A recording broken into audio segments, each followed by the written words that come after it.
বাতাসে বহিছে প্রেম, নয়নে লাগিল নেশা, কারা যে ডাকিল পিছে, বসন্ত এসে গেছে।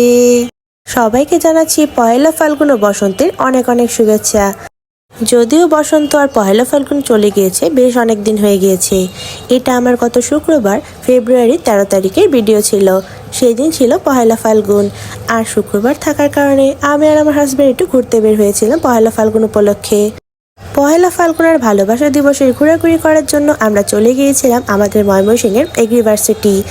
ময়মনসিংহের এগ্রিভার্সিটি মানে বাংলাদেশ কৃষি বিশ্ববিদ্যালয়। এখানে প্রতি বছর অনেক অনেক ফুল ফোটে। যারা ময়মনসিংহের মধ্যে আছে তারা তো এটা অবশ্যই জানো।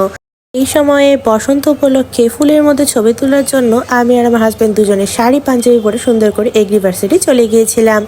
বসন্ত মানেই তো চারিদিকে রঙিন ফুলে ভরপুর, আর এই রঙিন ফুলের মধ্যে সুন্দর করে ছবি না তুলে তো একদমই চলবে না। সুন্দর করে শাড়ি পরে রেডি হয়ে এরপর চলে গিয়েছিলাম।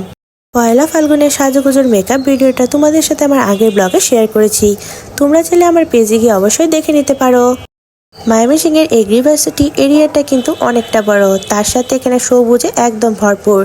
আর এখন যেহেতু বসন্তকাল উপলক্ষে ময়মনসিংহের এগ্রিভার্সিটি কিন্তু ফুলে ফুলে সেজে ওঠে। এখানে রং বেরঙের নানা রকমের ফুল ছিল, হলুদ গাঁদা, কমলা গাঁদা থেকে শুরু করে অনেক অনেক ফুল ছিল। ফুলের গাছগুলোর সামনে একটা ফুল পড়েছিল, সেটা তুলেই কিন্তু কানে লাগিয়ে নিলাম। এত সুন্দর সুন্দর ফুলের বাগান থেকে যদি ফুল ছিঁড়া হয় তাহলে তো ভালোই লাগে না, তাই সেখান থেকে কোনো ফুল না ছিঁড়াই ভালো। কমলা, হলুদ, গাঁদা ফুলের সাথে এখানে লাল রঙের আরো অনেক ফুল ছিল। এগুলোর নাম অবশ্য আমার জানা নেই, তাই তোমাদের সাথে শেয়ার করতে পারলাম না। এখানে অনেক অনেক রকমের ফুলের সাথে হাঁটাহাঁটি করছিলাম আর একটু ভিডিও বানিয়ে নিচ্ছিলাম। অনেক অনেক ভিডিও তোমাদের সাথে রিল আকারে আমার পেজে শেয়ার করেছি, তা তো তোমরা আগে আমার ভিডিওগুলোতে দেখেছই। সবুজে ঘেরা পরিবেশের সাথে শান্ত নীরব, তার সাথে অনেক অনেক ফুল, সবকিছু মিলিয়ে বেশ ভালো লাগছিল। আগেই তো বললাম এগ্রিভার্সিটি এরিয়াটা কিন্তু বেশ বড়। এরপর আমরা সেখান থেকে এগ্রিভার্সিটির যে লাইব্রেরিটা রয়েছে সেখানে চলে গিয়েছিলাম। এখানে কিন্তু আরো অনেক অনেক রকমের ফুল রয়েছে। এই পুরোটা জায়গা জুড়ে একদম সারি সারি ভাবে ফুলগুলো সাজানো ছিল, আর জায়গাটা অনেক পরিষ্কার পরিচ্ছন্ন থাকার কারণে ফুলগুলো দেখতে কিন্তু অনেক ভালো লাগছিল। সারা বছর কিন্তু এগ্রিভার্সিটি এমন ফুল দেখা যায় না, শুধুমাত্র ফেব্রুয়ারি মার্চ মাসে মানে বসন্তকালে চারিদিকে এত এত ফুলে ভরপুর থাকে। সবুজে ঘেরা মাঠ, তার সাথে চারিদিকে রঙিন ফুল, মাঝখানে শাড়ি পরে হাঁটাহাঁটি করছিলাম। জায়গাটা কিন্তু খুবই ভালো লাগছিল, তার সাথে একদম ফাল্গুন ফাল্গুন ভাইব দিচ্ছিল। বসন্ত আর ফাল্গুনের এমন সুন্দর ওয়েদারে এমন সুন্দর পরিবেশে ঘোরাঘুরি করতে কিন্তু ভালোই লাগছিল। একদম পারফেক্ট বসন্তের জন্য জায়গাটা।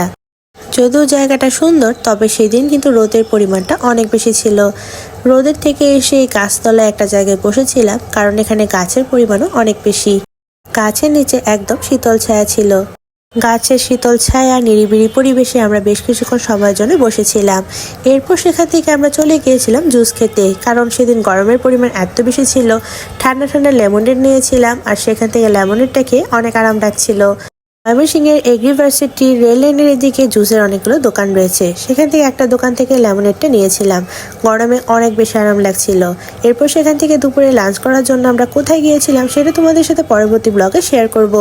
সুন্দর বসন্তের ফুলের সাথে আবার আজকের ভিডিওটি তোমাদের সাথে এখানেই শেষ করছি।